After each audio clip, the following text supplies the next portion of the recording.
पाकिस्तान जैसा देश ये जानता है कि सीधी लड़ाई में भारत को हम पराजित नहीं कर सकते।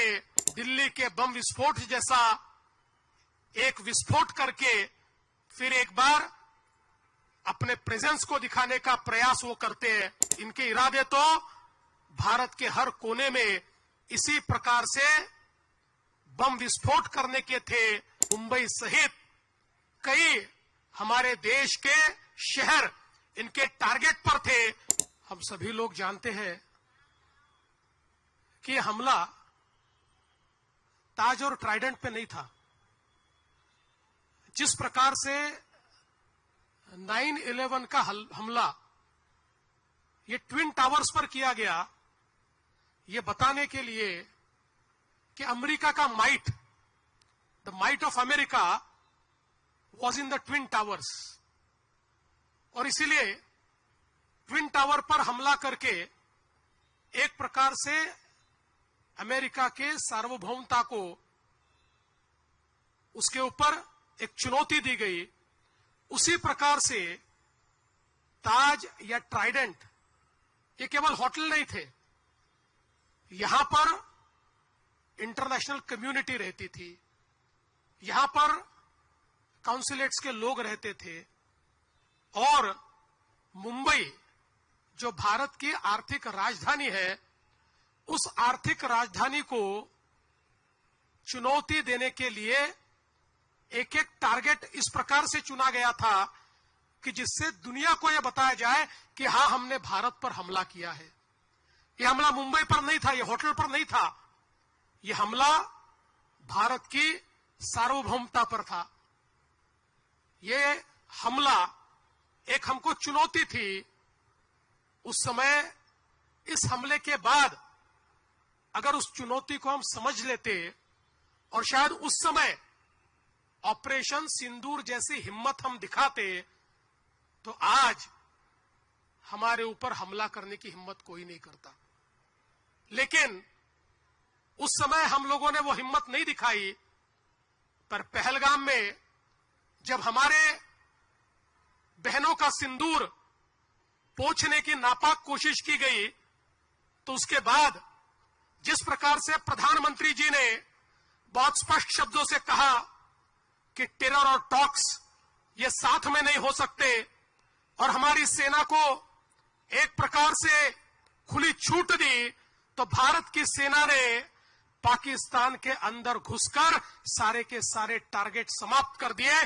पाकिस्तान कुछ नहीं कर पाया, और एक प्रकार से ऑपरेशन सिंदूर के माध्यम से भारत की ताकत, भारत की क्षमता ये दुनिया ने देखी, और आज दुनिया ये मानती है कि भारत एक बदला हुआ देश है, भारत एक मजबूत देश है।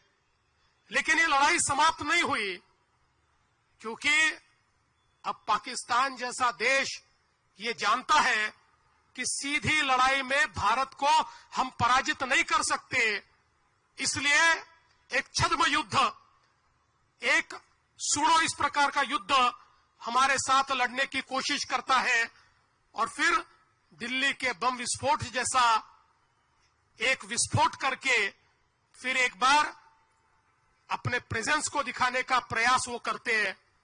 लेकिन मुझे खुशी है कि आज बदला हुआ भारत है, जिस भारत ने पहले ही इन चीजों को भांपकर जिस प्रकार से ऑपरेशन किए और 3000 किलोग्राम आरडीएक्स को जब्त किया, वरना इनके इरादे तो भारत के हर कोने में इसी प्रकार से बम विस्फोट करने के थे, और मुंबई सहित कई हमारे देश के शहर इनके टारगेट पर थे। लेकिन जब भारत की हमारी एजेंसीज ने इसको भांप लिया और उन पर सीधे हमला बोला, तो दिल्ली में उन्होंने एक विस्फोट करके अपने प्रेजेंस को दिखाया।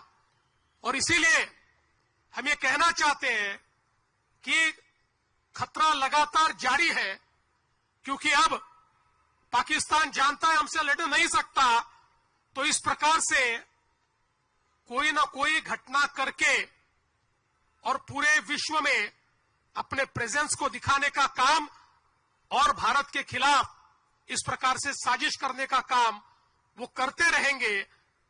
और इसीलिए मैं कहना चाहता हूं, हम सभी को अलर्ट होना पड़ेगा, सजग होना पड़ेगा। सभी को देश के आंख के रूप में, देश के कान के रूप में काम करना होगा और देश की जबान में हमको बोलना पड़ेगा। उसी इरादे से आज का एक कार्यक्रम यहां पर आयोजित हुआ है। मुझे बहुत खुशी है कि सदानंद दाते जी जो आज एनआईए के चीफ हैं, आज उनका यहां पर सत्कार होने वाला है।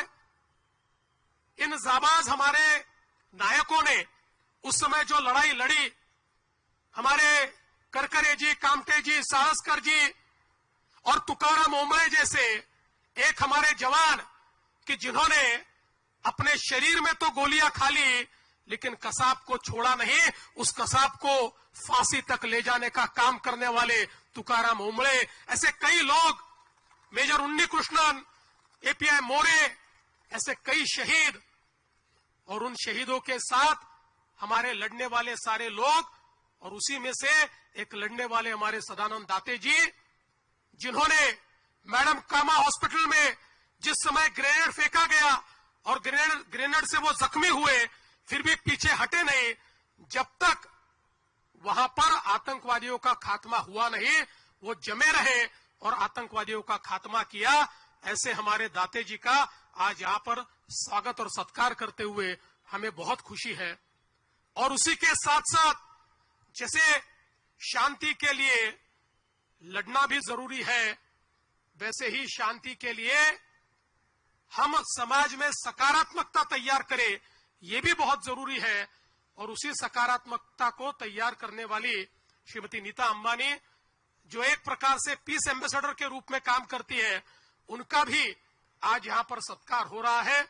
हमारे युवाओं को कल्चर और स्पोर्ट्स के माध्यम से एक सकारात्मक दिशा उन्होंने दी है, इसलिए उनका भी सत्कार, ये मैं ऐसा मानता हूं, एक बहुत सकारात्मक इस प्रकार की पहल है। मैं आज फिर एक बार हमारे सारे जवानों को, हमारे सारे पुलिस अधिकारियों को जिन्होंने शहादत दी है, ऐसे सभी शहीदों को नमन करता हूं। और आप सभी लोगों से इतनी प्रार्थना करता हूं कि आज के कार्यक्रम से हमारा देशभक्ति का जज्बा और मजबूत होना चाहिए। कोई दीवार हमें अलग नहीं कर सकती, हम एक है तो हम सेफ हैं।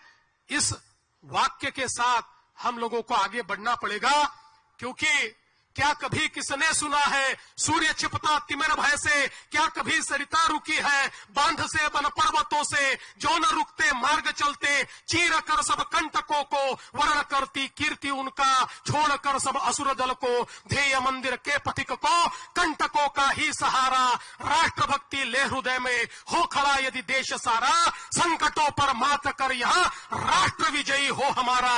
इस विजय की संकल्पना के साथ हम लोग अपने अपने घर जाए, यही निवेदन करता हूं। फिर एक बार दिव्यज का बहुत बहुत अभिनंदन करता हूं और अपने शब्दों को विराम देता हूं।